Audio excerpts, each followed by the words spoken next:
Сэрээрээ босоороо 5 цаг болж байна. Өнөөдөр волейболтой 5 цаг 10 минут гээд нэг талах өндөгтөө шарж идчихэд шүдэ сайхан угаачаад 1-р сургууль руу явлаа.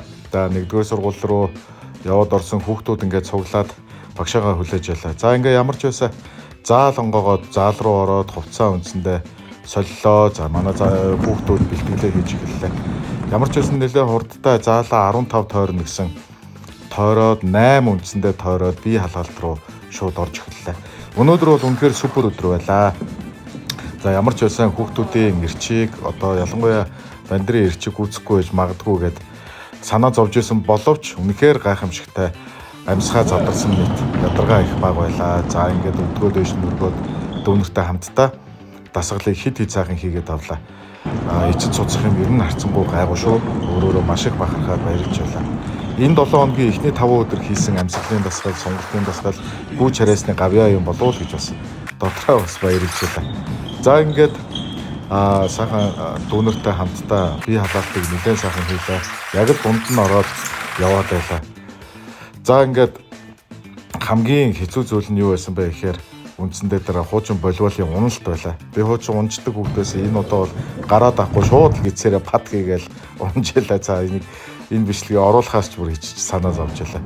За ингээд хурдны гүйлт авсан. За хурд болстой үнэхээр чадахгүй байх гэсэн чинь ингээд гайхамшигтай хурдыг бол сайн авч илээ. Дүүнэртэйгээ уралдаал яваад байсан. Гэртээ дасгал хийсний хариу аач гарч. Хэрвээ аажмаар тасгаагүй бол энэ дээр бол бүгэлж байгаа. За ингээд нэлээ хурд энтер авчаад сонголтын дасгалууд бие халаалтаа хийсэн юм чи сонголтын дасгалуудаа сайхан хийлээ. За ингээд дүүнэртэйгээ хамтдаа 1-р сургуулийн сурагчтай сонголтын дасгалаа хийж агаад дараагийн үндсэн волейболын бэлтгэл рүү орлоо.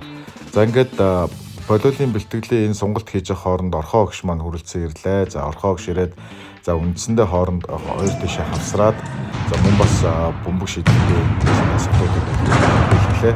За яг л 10 жилд урнаа өгш болдоо өгш нараараа хийлгдэг байсан тэр дуусан зэдэрч байлаа. Яг хүүхдүүд довтлсон нэг довтлж үзлээ. За ер нь их бөмбөнд ороод эвгүй байсан.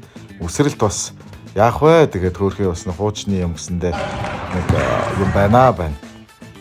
За ингээ үсрэлтээ давуултыг хит хийж ээж нэг юм арайч нэг юм гарлаа. За ингээд ер нь ингээ бэлдээд байвал аяандаа бас ингээд хуучны юм орж ирэх юм шиг санагдаж байна. За ингээд 1-р сургуулиас гарлаа. За ингээд өнөөдөр VIP сурагчд буюу одоо 300 орчим дүүнэртэй английн хичээл зааж өгж байгаа.